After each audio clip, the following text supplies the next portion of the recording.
নমস্কার, কেমন আছেন সবাই? আরও একটি নতুন ভিডিওতে আপনাদের সবাইকে স্বাগত জানাই। আশা করছি আমার ভিডিওটি যে যেখান থেকে দেখছেন প্রত্যেকে খুব ভালো আছেন এবং সুস্থ আছেন। আজকের দিনটি হচ্ছে বৃহস্পতিবার, এখন বাজে সকাল 7টা। মেয়ে অনেকক্ষণ আগেই উঠে পড়েছে, ওকে একটু রেডি করিয়ে দিলাম, মানে জামা প্যান্টু পরিয়ে দিলাম, একটু পাউডার টাউডার মাখিয়ে দিলাম। আর সেই সকাল থেকে উঠেই গুন্ডামি শুরু হয়ে গেছে। আমি না এই ভিডিওটা যখন এডিট করলাম তখন আমি বুঝতে পারলাম ক্যামেরার সামনে ও কী ভাবভঙ্গিটা করছিল। তো আমি ভাবছি যে আমার কাজ মানে আমি যেই কাজগুলো করছি সেইগুলোই হয়তো দেখা যাচ্ছে ক্যামেরাতে। ও বাবা, তারপরে এডিট করতে এসে দেখি উনি তো অনেক রকম ভাবভঙ্গিতে কীরকম করছে দেখুন। ক্যামেরা সামনে থাকলে যেন কীরকম হয়। আমি যখনকে লক্ষ্য করলাম যে ও এরকমটা করছে, তখন আমি ওকে দুঘা দিতে দেখুন দাঁত কেলিয়ে হাসছে।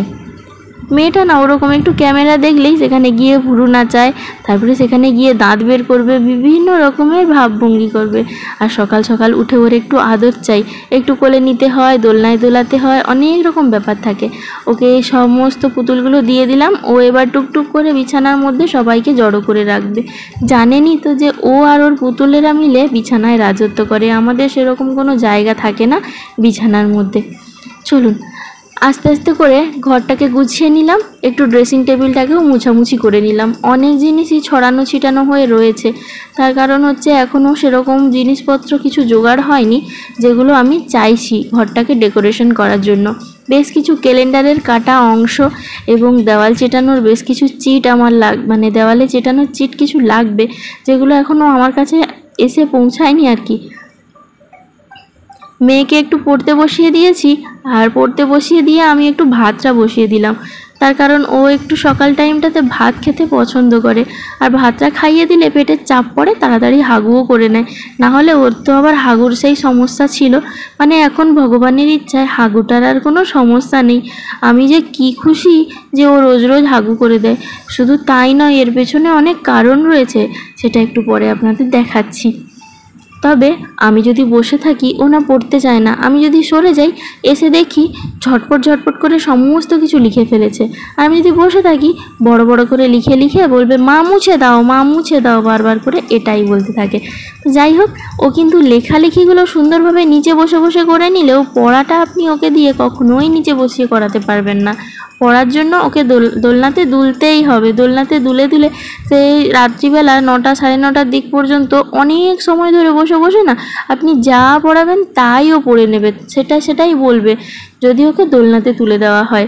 কিন্তু দোলনা থেকে নামিয়ে দিলেই একেবারে পড়তে তো চায় না, উল্টে আরও দুষ্টুমি, কান্নাকাটি, জেদ, বিভিন্ন রকমের কাজগুলো করতে থাকে। আর এই সময় না অসম্ভব রকমের জেদ কাজ করে এদের মধ্যে।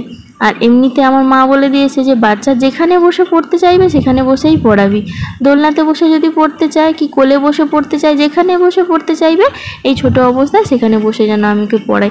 তাই ও যখন দোলনায় বসে পড়তে চাইলো আমি আর ওকে বাধা দিইনি, তার কারণ এটা একটা ভালো অভ্যাস, খারাপ নয়। এখানে বসে আপনাকে অনেক সময় ধরে পড়াতে পারি। আমি রান্না বান্না করতে এসেছি, ওকে একটু খেলতে দিয়েছি মাটি, হাঁড়ি কুড়ি এইসব নিয়ে। আমি পাখাটা চালিয়ে রান্না বান্না করতে বসেছি। আর এই দিকটাতে মাছ ভাজছি আর একটু ঝিঙ্গা পোস্ত চাপিয়ে দিয়েছি। ঝিঙ্গা পোস্ত হবে, মাছের একটু টক করব, আর একটু কলমি শাকের ভাজা করব। 2 পিস মাছ রয়েছে দেখলাম ফ্রিজের মধ্যে, সেই জন্য ভাবলাম আজকের দিনটা মাছটা শেষই করে দিই, তারপর আবার অন্য দিন অন্য কিছু হবে। ওর বাপ বেটিকে দিয়ে দেব মাছের টক, আমি হচ্ছে এই ঝিঙ্গা পোস্তটা দিয়ে আমার সুন্দরভাবে খাওয়া হয়ে যাবে। আর রয়েছে তো কলমি শাকের ভাজা। আর একটা আইটেম করব, যেই আইটেমটা দিয়ে যদি আমি খাওয়া শুরু করি আমি আর কোনো কিছুই সেরকমভাবে নিতে চাই না। সেই আইটেমটা হলো এই যে দেখুন, কাঁচা পেঁয়াজ এবং টমেটো কুচিয়ে রেখেছি, একটু রসুন কুচিয়ে নেব, ব্যাস, আর একটু কালো জিরে। কালো জিরেটা আমি সব তরকারিতেই কম বেশি ব্যবহার করি, এবং কালো জিরেটা বেশি করে দিয়ে আমি একটা চাট মশলা তৈরি করব, যেটা খেতে অসম্ভব সুন্দর এবং শরীরের পক্ষে তো ভীষণই উপকারী। আর মেয়েটা দেখুন এইখানে এসে দাঁড়িয়ে দাঁড়িয়ে পড়ছে। এই যে দেখুন, এই হলো সেই রহস্য। মানে মেয়েকে যদি বলি এই তুই হাগু করবি চল এখুনি, ও কিন্তু চলে যাবে, গিয়ে হাগু করে নেবে, এসে বলবে দাও মা এবার আইসক্রিমটা দাও। মানেটা বুঝতে পারছেন? মানেটা হলো ওকে আইসক্রিমের লোভ দেখিয়ে হাগু করানো হয়, যে তুমি যদি তাড়াতাড়ি করে হাগু করে নাও, বেশি বেশি জল খেয়ে নাও, বেশি বেশি খাবার খেয়ে নাও, তাহলে আইসক্রিম পাবে। এতই ঘুম পাচ্ছিল না, বিকেলে উঠে সেই জন্য ভাবলাম একটু চা খেয়ে নিই। সেই জন্য মা মেয়ে চা নিয়ে বসে পড়েছি। আর মেয়েকে চা খাওয়ালে ভাবি বলেছে যে একটু যেন লেবু রস মিশিয়ে দিই তাতে, সেই জন্য একটু লেবু রস মিশিয়ে দিয়েছি যাতে খেতেও সুন্দর লাগবে।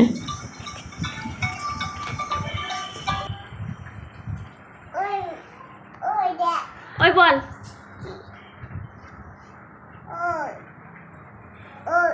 বল, আমি যেটা জিজ্ঞাসা করবো বল বল। ওই তুই চুপ কর, তুই বল টি মানে কি? টি টি তুমি যে চা খাও সেই চা মানে কি? তোমাকে যে মৌমাছি কামড়ে দিয়েছিল সেই মৌমাছি মানে কি? আর তুমি যে মটরশুঁটি ছাড়াও সেই মটরশুঁটি মানে কি? P P P. আচ্ছা এবার বলো টিথ মানে কি? ভালো করে বলো। টাং মানে? লিপ মানে? লিপ মানে? নোজ মানে? আই মানে? চুল মানে? চুল মানে? হেড মানে? তোমার হাঁটু মানে কি? তোমার এলবো মানে? ওটা কি? ওটা কি? ওটা কি বলে? কোনুই মানে? আচ্ছা এবার বলো গোড়ালি মানে? আচ্ছা এবার বলো পায়ের পাতা মানে? আর হাতের আঙ্গুলকে কি বলে? Finger finger. পায়ের আঙ্গুলকে? টো টো টো। আর পিউ মানে? মামাম।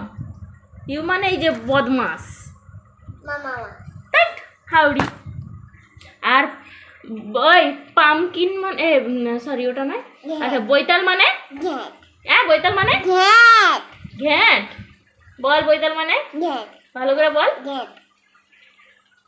রাজ্যের যত পড়া রয়েছে জিজ্ঞাসা করুন না কেন ঠিক বলে দেবে, কিন্তু যখনই আপনি জিজ্ঞাসা করবেন যে বৈতাল মানে কি, সে বলেই দেবে যে ঘ্যাঁট।